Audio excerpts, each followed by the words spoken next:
Bonjour, je suis Amanda Clouseau, je suis la fondatrice et dirigeante de la société Concepteur Vendeur. Bonjour, je suis Julie Grimont, consultante en recrutement pour le site emploi Concepteur Vendeur depuis 3 ans.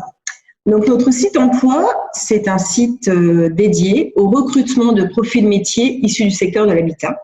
Nous accompagnons donc nos clients dans leur recrutement sur des postes aussi bien de concepteurs vendeurs que de responsables de magasins, que de chefs des ventes, d'assistantes commerciales, de poseurs, de responsables techniques et des commerciaux en B2B ou B2C. Donc pour cet AG donc, du SNEC, nous allons animer un atelier sur les bases d'un recrutement efficace. On va essayer d'être efficace, clair. Bon, c'est pas un exercice très facile, mais on va y arriver. Et voilà, n'hésitez pas effectivement à nous recontacter par la suite. C'est pas la peine de prendre des notes. Nous mettons à vos dispositions le document sur lequel on a travaillé. Donc, l'atelier des bases d'un recrutement efficace va se décomposer en 10 points qui nous semblent importants. Le premier point, donc, c'est qui est votre entreprise, votre marque employeur. Donc, cette question va vraiment structurer l'ensemble du process de recrutement, à savoir quelles sont les valeurs de votre entreprise, quelle image de votre entreprise et de votre équipe vous souhaitez donner aux candidats. Et il va falloir identifier ce qui caractérise votre entreprise, son ADN, et surtout ce qui la différencie de la concurrence. Ensuite, une fois que vous aurez fait cette recherche par rapport à votre entreprise, qui vous êtes, quelles sont vos valeurs, il faudra identifier votre besoin. Commencez par analyser les forces et les axes d'amélioration de votre équipe. Définissez ensemble les missions qui seront confiées aux nouveaux collaborateurs. Vous pouvez aussi associer dans cette réflexion la personne qui doit partir de l'équipe. Ce sont les personnes qui vont le mieux connaître finalement le poste. Étudiez les attentes possibles de ce nouveau collaborateur. Réfléchissez au type de profil que vous souhaitez recruter, notamment par rapport au diplôme, si vous souhaitez quelqu'un en CDD, en CDI, une personne en alternance. Et calculez immédiatement la rémunération qui va être envisagée. C'est important parce qu'un recrutement, ça a un coût. Il faut le prévoir à l'avance, calculer le coût de votre recrutement et le coût de votre collaborateur une fois embauché. Voilà, donc ce travail il est indispensable pour limiter les erreurs par la suite qui vont vous coûter de l'argent. Le troisième point donc, se porte sur la rédaction de votre offre d'emploi. Donc, il faut rédiger une annonce qui soit claire et lisible. Il faut donner un maximum d'informations sur le poste et les missions. Cela évite des candidatures qui ne seraient pas forcément adaptées. Il faut que l'offre soit attrayante, car à l'heure actuelle, malheureusement, les candidats ont le choix.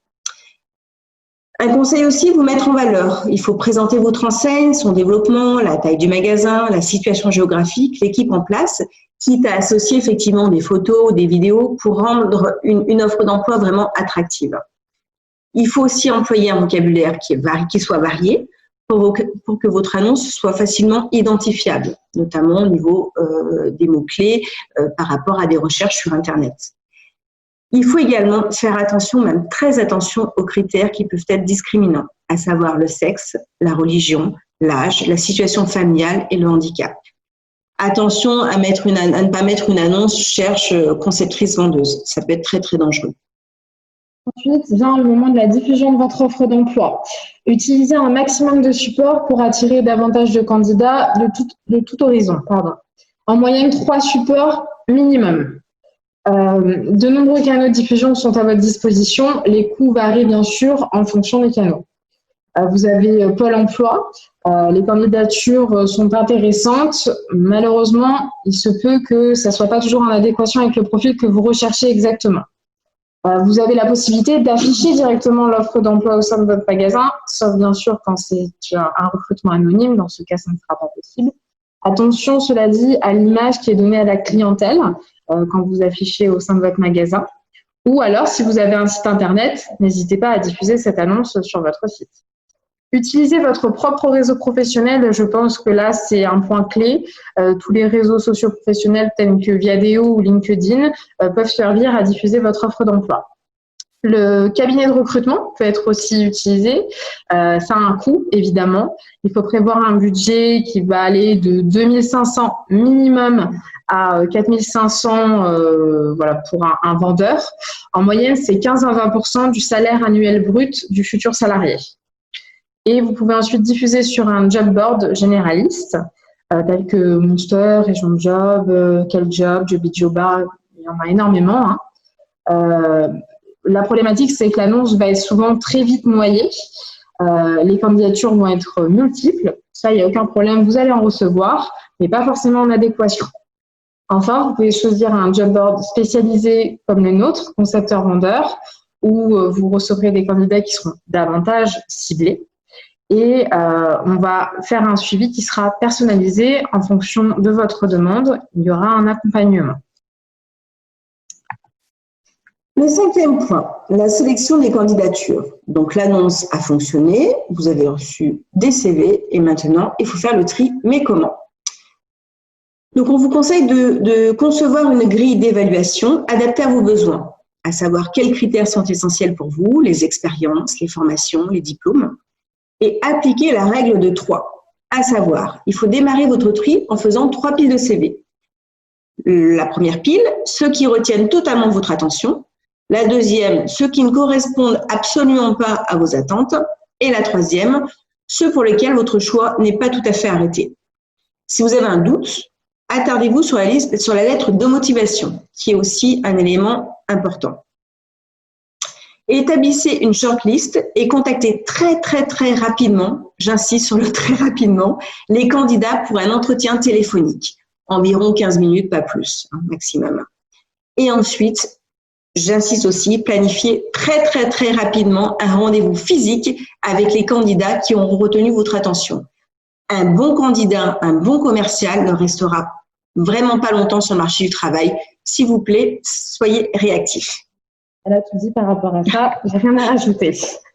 Ensuite, il va falloir préparer votre entretien avec là ou les personnes que vous allez rencontrer.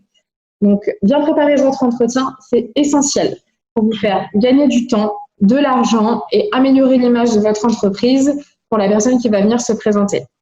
Réfléchissez à la manière dont vous souhaitez présenter l'entreprise et vous présenter également et comment vous souhaitez que l'entretien se déroule.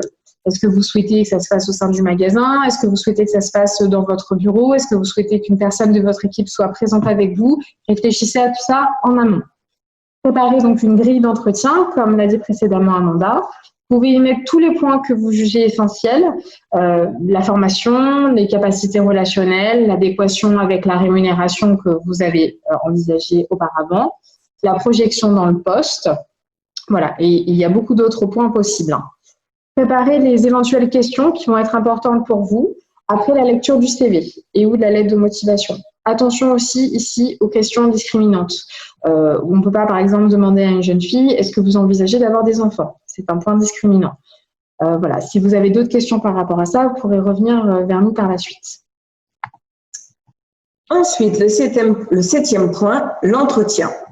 Donc, l'entretien déterminera votre choix et c'est un moment crucial du process. Il est essentiel d'accueillir le candidat du mieux possible pour le mettre à l'aise. La mise en confiance du candidat lui permettra de se livrer beaucoup plus facilement. L'entretien, en fait, qui n'est autre qu'un échange, doit servir à connaître le candidat, comprendre son parcours, confirmer les informations déjà obtenues et vérifier les capacités professionnelles en lien avec ce que vous recherchez. Si cela est possible, voyez un petit peu comment le candidat évolue dans le magasin.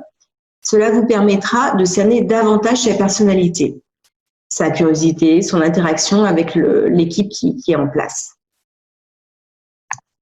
Ensuite, on a 8 étapes pour un entretien. Alors, selon nous, bien sûr, vous pouvez en rajouter ou en enlever, pas forcément, mais en rajouter si vous le souhaitez. Mais les 8 points essentiels, donc bien sûr, ça va être tout d'abord de se présenter. Parfois, on l'oublie parce que ça nous semble évident, le candidat nous connaît, on l'a déjà eu au téléphone, c'est pas grave. Refaites-le, présentez-vous. Présentez le poste, présentez l'enseigne, le magasin et l'équipe en place. Si c'est possible, bien sûr, encore une fois, que le recrutement n'est pas confidentiel. Présenter et expliquer le déroulement de l'entretien. Je vous reçois aujourd'hui pour le poste, nous allons parler ensemble de votre parcours, je vais vous présenter l'entreprise, etc. Questionner le candidat sur son parcours. Privilégier les questions ouvertes, parce que les questions ouvertes vont permettre au candidat de parler de lui, de s'exprimer davantage. Vérifier la motivation du candidat. Il doit vous convaincre. Il est aussi là pour ça. expliquer la suite du process de recrutement et remercier le candidat à la suite de l'entretien. Il est important que le candidat sache s'il va avoir une réponse dans 2 jours, dans 3 jours ou dans 3 semaines. Le candidat a-t-il des questions? Ça, c'est quelque chose qu'on oublie parfois, mais il est possible que tous les points pour lui n'aient pas été abordés, pour lui ou pour elle, bien sûr, et qu'il ait besoin d'avoir davantage d'informations. Après l'entretien, remplissez votre grille d'évaluation. Ce n'est pas quelque chose à faire devant le candidat. Prenez un temps, après l'avoir reçu, pour remplir votre grille. Si vous le souhaitez, vous pouvez organiser une mise en situation pour vérifier ses capacités à échanger avec un client, à concevoir une cuisine ou toute autre chose. Un élément important, si le process de recrutement est trop long, vous risquez de perdre votre candidat. J'en reviens à ce que disait Amanda tout à l'heure, la réactivité est essentielle pour un recrutement. Alors là, on va vous donner un exemple d'une grille d'évaluation que certains recruteurs se servent. Donc, sachant que c'est une grille, comme disait Julie tout à l'heure, à remplir, j'allais dire pas devant le candidat, mais après, mais dans la foulée, après l'entretien. C'est vraiment important de mettre par écrit son ressenti. Donc, c'est une note globale que l'on met sur 20, qui est décomposée en plusieurs sous-notes. La première, donc, la formation. Est-ce que ça correspond à ce que vous attendiez ou pas? Donc, sur 2. Ensuite, l'expérience commerciale sur 5. Ensuite, sa capacité relationnelle, à savoir l'accueil, l'écoute, l'empathie, une note sur 2. Ensuite, la connaissance de l'enseigne, savoir si le candidat s'est renseigné sur l'enseigne, chose qui est quand même très important. La projection dans le poste, si effectivement vous sentez que le candidat se projette dans ce poste. L'adéquation avec la rémunération, qui est toujours un point sensible. Et le risque de perdre le candidat dans les moins de 3 ans, une note sur 2. Et ensuite, votre avis, votre ressenti sur 3. Vous ajoutez toutes ces notes et ça vous donne une évaluation globale sur 20. Alors, ça reste qu'une note, ça reste une note effectivement, mais quelque chose d'objectif en fait, et ça va vous permettre de comparer plusieurs candidats de manière tout à fait objective ou le plus objectivement possible. Voilà. Donc, c'est une grille d'évaluation qui est quand même, c'est un outil qui est quand même assez intéressant qu'on vous propose effectivement de mettre à votre disposition. Si vous revenez sur les candidatures 2, 3, 4 jours après, des fois, on n'a pas forcément le souvenir de l'entretien dans le détail. Là, vous avez les notes qui peuvent vous aider à vous remémorer votre échange et ce qui s'est dit et ce qui s'est passé exactement. Vient l'heure du choix. Ensuite, une fois que vous avez rencontré tous vos candidats et que vous avez complété vos grilles d'évaluation, une règle qui est essentielle, ne jamais recruter par défaut, même si vous êtes dans l'urgence, surtout si vous êtes dans l'urgence, finalement, ne recrutez pas par défaut, vous ne serez pas satisfait. Donc voilà, ça c'est quelque chose dont on peut vous assurer. C'est la règle d'or du recrutement. Ne jamais, jamais, jamais recruter par dépit ou par défaut. Voilà. Si vous avez un doute, ça peut arriver bien sûr, personne n'est infaillible, mais on ne connaît pas les gens avec un entretien de 15 minutes. Vous pouvez organiser un deuxième entretien avec un ou plusieurs candidats. Vous pouvez également effectuer des contrôles de référence. Alors là, attention, il faut que vous ayez l'accord du candidat pour effectuer un contrôle de référence. Je vous invite à consulter la loi par rapport à ça. Il faut que le candidat vous ait donné son accord. Il peut également vous orienter vers des personnes avec qui il a travaillé pour effectuer ces contrôles de référence. Et attention également aux questions que vous posez pour les contrôles de référence, notamment si vous effectuez des mails. Les seules informations que vous pouvez vérifier, ce sont les postes et les dates. Vous ne pouvez pas demander, voilà, par exemple, est-ce que monsieur X s'absentait beaucoup? Non, ça, ce sont des choses que vous ne pouvez pas demander. Si vous êtes convaincu de la motivation du profil du candidat, faites-lui une proposition. Perdez pas de temps. Rapide. Votre candidat est déjà sans doute sur d'autres pistes. Vous n'êtes sans doute pas la seule personne qu'il a contactée pour sa recherche de poste. Donc voilà. Donc si ça correspond à tout point, ne vous dites pas je vais attendre, voir s'il y a mieux. Non. Faites une proposition. Il y a toujours une période d'essai. Vous ne vous mariez pas avec votre candidat. Il n'y a pas d'engagement à vie. Définissez ensuite un parcours d'intégration en lien avec votre équipe. Intégrez votre équipe dans ce parcours d'intégration. Le recrutement ne s'arrête pas seulement au moment où vous décidez d'embaucher cette personne. En France, il faut savoir qu'il y a plus de 20% des nouveaux arrivés qui quittent leur poste au bout d'une semaine. Donc, ça veut bien dire qu'il y a un souci quelque part au moment où la personne intègre l'entreprise. N'oubliez pas également de faire un retour aux candidats qui n'auront pas été retenus, surtout aux personnes que vous allez rencontrer. C'est normal, c'est un signe de respect. Ces personnes ont pris le temps de postuler à votre annonce. Il est normal de leur répondre et ça permet également de soigner l'image de votre entreprise.